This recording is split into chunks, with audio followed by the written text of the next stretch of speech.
Whiplash, whiplash, whiplash, whiplash. I don't think there's any other group in K-pop who has consistently been able to release the best iteration of themselves as consistently as aespa continues to do. When Black Mamba and Next Level released, I didn't know how they were going to be able to move on from that. Then Savage releases and suddenly it is the best K-pop song of all time in a lot of ways. Then we get to Girls, Spicy, Drama, Supernova, Armageddon, and now Whiplash. One thing about aespa, oh, and by the way, I've seen conversations on social media recently talking about why do we all suddenly like Girls now? Didn't we hate Girls when it was released? Not me. That was not me. Don't include me in that conversation. I was the #1 Girls defender. I got a speeding ticket while listening to the song in 2022. I was on the front lines in Kwangya. Dadawa, bow down, Chikyoba, my skill. Noragar, say wow, we coming.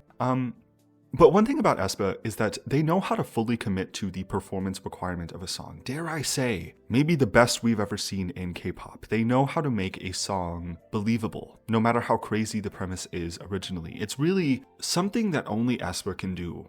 Whiplash is kind of everything that I was expecting it to be, and not in a bad way. As someone who owns property and pays taxes in the land of Kwangya, I was way too excited upon the release of the I-member teasers, but I quickly tempered my expectations. Going into this release, I expected Whiplash, like the previous releases, was going to continue the kind of allusion to the SM culture universe without any specific reference in the music. Essentially, like what we've seen through Drama and Armageddon, focusing on the style of the concept rather than the narrative of it, which I am fine with. As much as I love the Kwangya concept and will continue to talk and speculate about it, I also feel kind of hesitant to go all in because we still are at a point where it's unclear about aespa's conceptual direction narratively. How much has the SM culture universe been forsaken due to us losing both primary individuals behind its creation? Lee Soo-man, Yoo Young-jin were the leading forces behind this Kwangya concept, and since their departure from SM, we've been without SM Culture Universe episodes, and the aespa story conceptually has taken a very vague turn. We've been without Kwangya terminology and specific reference to the SM Culture Universe in the music for quite some time. I know a lot of people have speculated that Whiplash is told from the perspective of the I members, but again, if it is, it's an oddly vague approach to the concept compared to what we've been used to at the start of aespa's career. I've said a couple of times before, but as far as the Kwangya concept goes, I think aespa deserves a lot of leniency and time when it comes to reconstituting the image and identity of their group. They have to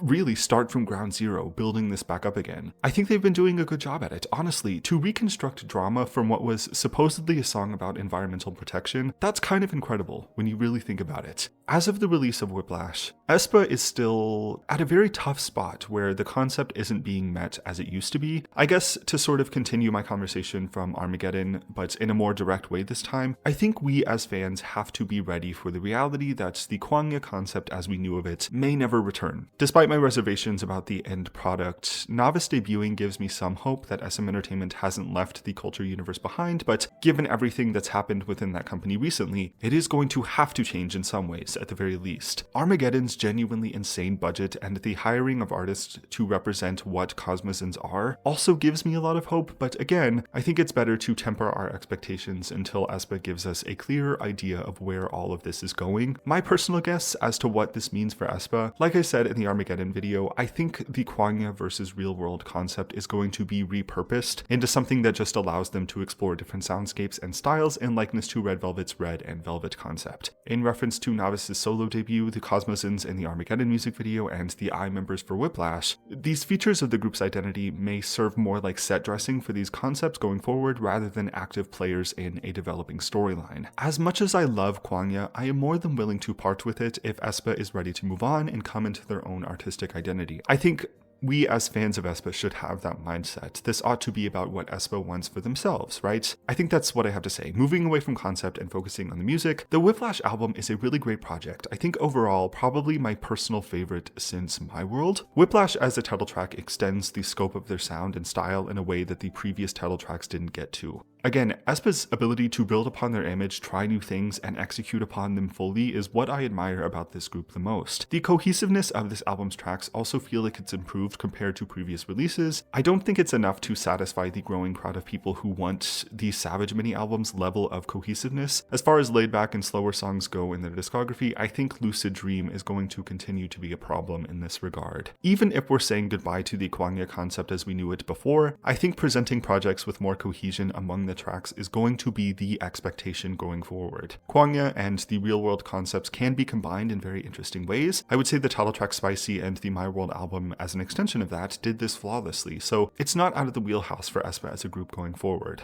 Yeah, I think overall this album is a very, very nice add to aespa's discography. Whiplash is an incredible title track. Conceptually, I personally feel like I'm missing some things, especially with the eye teasers in mind, but I am also incredibly lenient and am willing to forgo the Kwangya concept if that is what aespa wants for themselves. They've been active for almost 4 years at this point, which is really crazy to think about. They certainly deserve to take the reins when it comes to their own identity. I'm more partial to aespa themselves as artists than I am to the SM culture universe, as fun as it can be sometimes. I think going forward, unless other developments are made in regards to Kwangya, this will be the last time I talk in depth about issues with concept. I think it's starting to get a little unfair how much it's looming over aespa's heads to the point that their hard work on executing the style of a release like Whiplash kind of gets overlooked. Yeah, I think those are my thoughts on this. Very, very excellent release. Thank you for watching this. If you did, let me know what you think about this album, the title track of course, any opinions you have in regards to concept, and so on. Thanks again for watching, subscribe if you want to, and I will see you next time.